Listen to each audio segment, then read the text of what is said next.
السلام الله عليكم ورحمة الله تعالى وبركاته. كلنتي وعن وناكسن داود يالكسو دوادا برنامج قار أو واحد لدونا حالة جود إدالك إثيوبيا. برنامجك وحا إقلا قيب قادن دونو إلنا فلنقين دونو نوح عاقل وإيش بكوها هي حالة جود إدالك إثيوبيا.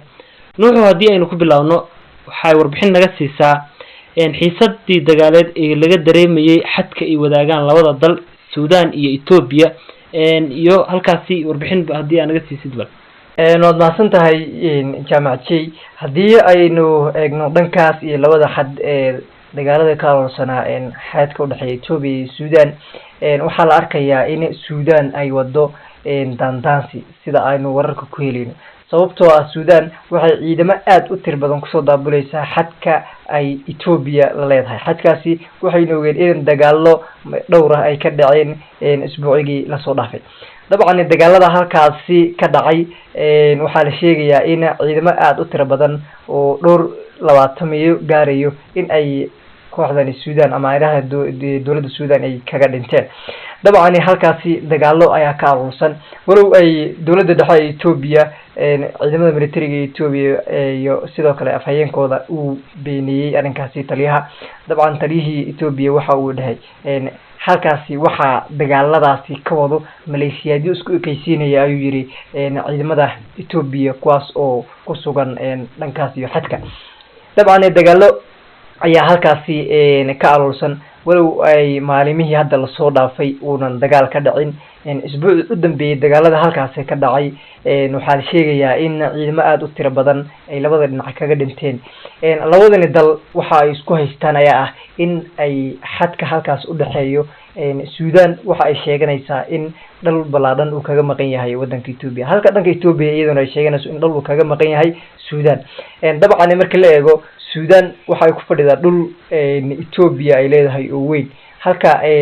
Itoobiyana ay iyaguna u dagaalamayso dhulkaas u soo dhiciso labada dhinac xiisada ka taagan waxaa la soo sheegayaa in wadamo dalalka caalamka qaarkood iyo kuwa gudaha ah ay ka qayb qaadanayaan Suudaan waxa ay garab ahaan ay ka helaysaa Masar oo aan ognahay in wabiga Nile ee Itoobiya biyo xireenkii lagu sameeyay in ay halkaasi ay iyada xiisad ay ka taagan tahay dabcan dagaalada halkaasi ka aroorsan ama dandaasigan ay Suudaan ay sameynayso waxa la oran karaa waa wadamo qaar ayaa dawada ka xiriixay maadaama hata wadanka Itoobiya uu ku jiro dagaal oo TPLF ay kula jiraan ciidamada militariga Itoobiya iyo sidoo kale ra'iisul wasaarihii iyo dhamaanba ay halkaasi ku wada mashquulsan yihiin guud ahaan halkaasi xiisad ayaa ka aroorsan haddii halkaasi ay dagaalo ay ka bilowdaan waxaa la is oran karaa dagaalkaas wuxuu noqon karaa dagaal caalami ah oo laba wadan ay ka dhaxeeyaan dabcan xiisada halkaas ka taagan waxa bumbuunaya ama wado ama dandaansigan dareenayo in ay Itoobiya ay dagaalo ay ku qaadaan rabo waa Suudaan halka Itoobiyada ay iyadu mashquulsan tahay ciidamadooda iyo sidoo kale taliyaashooda ay guud ahaanba ay ku mashquulsan yihiin dagaalka waa tahay haddii aynu eegno dhankaas iyo wasaaradda warfaafinta ee dalka Itoobiya waxay maanta soo bandhigtay iyadoo muujinaysa sawirro u muuqda in dhalinyaro ka soo goostay TPLF oo lagu soo bandhigay dhankaas iyo dawladda Itoobiya soo dhiibeen ayadana wax xog ah nooga haysid maxaabiis aad u tiro badan ayaa waxay isku soo dhiibeen dawladda dhexe Itoobiya maalimihii u dambeeyay dabcan maxaabiistaasi dawladda dhexe Itoobiya waxa ay ku sheegtay in ay yihiin maxaabiis ka soo goosatay dhankaas iyo kooxaha jabhadooyinka ee halkaas ka wada dagaalamayay ee deegaanada Canfarta iyo sidoo kale Axmaaradu waxaa la soo sheegayaa ciidamada aan iraahday ka soo goostay jabhadooyinkaasi in ay u badan yihiin dhalinyartaas waxaa lagu sheegay in ay yihiin dhalinyaro Tigray sidoo kale oo ay qaarkood ka soo goostay waxaana ka muuqato in ay baaqi ahaa in ra'iisul wasaare Abiy Ahmed uu baaqay jabhadooyinka ama Tigrayga in ay isa soo dhiibaan ciidamadooda sidoo kalena ay hadhow dambe ay baxar ay ku galin sidoo kale hubka ay dhigaan waxaa la arkayo ciidamo qaarkood waxaa lagu dhahay dagaaladii u dambeeyay ayaan ku qabanay yiraahdeen dawladda dhexe halka inta badan dhalinyartaasi oo da'dooda waliba ay tahay da'da 20 sano wax ka yar ama in ladan ay yihiin ayaa is soo dhiibay ciidamada dabcan ka soo goostay kooxana TPLF waa ciidamo aad u tiro badan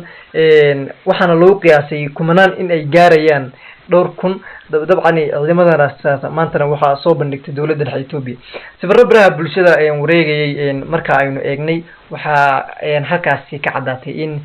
dhalinyartaasi ay yihiin dhalinyaro aad u daayar walow ay iyagoo dhalinyartu sheegeen in dagaaladani ay kasoo qayb qaateen in ay jabhadooyinkan ay ku qasbeen sidoo kalena iyaguba la soo qafaalay oo dhankaasi dagaalada iyo hoob loo dhiibay Tigray waxaynu ogeyn in xataa ay shacabkooda u dhiibayeen hoob sidoo kalena ay dhahayeen gala deegaanada sidoo kalena aan xoreysano wadankeena halkaasi dowladdu maalimihii u dambeysay waxa ay ka muuqatay in ay guulo waaweyn ay kasoo hoyinayeen dhankaas iyo dagaaladii maadaama ay maxaabiis aad u tiro badan ay soo bandhigeen waa tahay haddii aynu aadno dhankaas iyo dagaalada ka socda waqooyiga dalka Ethiopia iyadana maanta waxaa lasoo sheegayay dalka Ethiopia gaar ahaan ciidamada militariga Ethiopia in ay sheegeen inay qabsadeen magaalooyin istiraatiiji ah oo ay ka qabsadeen ciidamada TPLF iyo mucaaradka iyadana dagaaladaasi iyo qasaarihii iyo goobaha la kala qabsaday iyadana haddii ay noo sharaxdid dagaaladii u dambeeyay dowladda dhexe Ethiopia ciidamadoodu waxay sheeganayaan guulo aad u waaweyn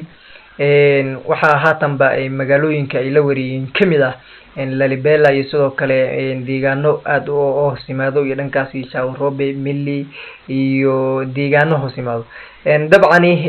labada dhinac waxa ay sheegeen haddii aan ku hormaro TPLF waxay sheegtay in ay iyadu ay si iskeeda ay magaalooyinka uga baxayso magaalooyinka ay ka baxeen waxay ku sheegeen in ay tahay xeelad dagaal dhanka kale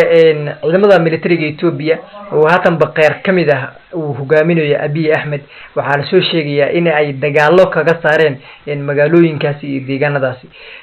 dagaaladii u dambeeyay waa run TPLF way ka baxday goobooyinkii ugu muhiimsanaa oo ay deegaanada Canfarta iyo sidoo kale deegaanka Axmaaradu ay ka haystay haatanna waxaa gacan ku hayntooda gacanta ku haya ciidamada militariga Ethiopia Abiy Ahmed mar uu ka hadlayay telefishinka Ethiopia waxa uu sheegay in ay dagaaladii u dambeeyay ay kaga gacan sareeyeen kooxda TPLF sidoo kalena ay magaalooyin istiraatiiji ay kaga qabsadeen ra'iisul wasaaraha waxa kale uu sheegay in deegaanada ay ka qabsadeen inay yihiin deegaano gaarayo dhowr iyo 30 halkaasina ay ciidamada militariga Ethiopia hadda guud ahaan bay ku fidsan yihiin deegaanadii ay hore u haysteen kooxahani TPLF iyo OLA afayeenka TPLF iyo sidoo kale saraakiishooda ugu sarreysa mar ay ka hadlayeen in ay bedeli doonaan xeelada dagaal ay kula jiraan dowladda dhexe Ethiopia ayaa waxaa la sheegay in ay qorshahani ah in ay magaalooyinka gabi ahaanba isaga soo baxaan in ay iyagu ku taliyeen sidoo kalena ay tahay xeelad dagaal sababaha ay uga baxeen lama sheegi karo iyo waxyaabaha ay ka damacsan yihiin kooxahan TPLF isaga huleelada ay isaga huleelayaan deegaanada Axmaarada iyo Canfartu balse waxa huwa in Tigraygu ay dib dambe ay u qabsan karin in magaalooyinka ay hore u haysteen oo istiraatiijiyiinka ahaayeen iyo sidoo kale deegaanada ay haysteen sababtoo ah haatanba ciidanka militariga Ethiopia ayaa heegan ku jiro kuwaas oo mar waliba ka soo horjeeda kooxahan TPLF waxay u egtahay in ay dib ugu laabani doonaan dhankaas iyo deegaanka Tigrayga oo halkaasi horay ay kaga yimaadeen guulihii u dambeeyay ee ciidamada militariga Ethiopia ay gaareen ra'iisul wasaare Abiy Ahmed waxa uu ku tilmaamay in Ethiopia guud ahaan baan laga guuleysan karin balse ay iyagu ay jabi doonaan kooxahan TPLF iyo wala iyo dhammaan jabhadooyinka mucaaradka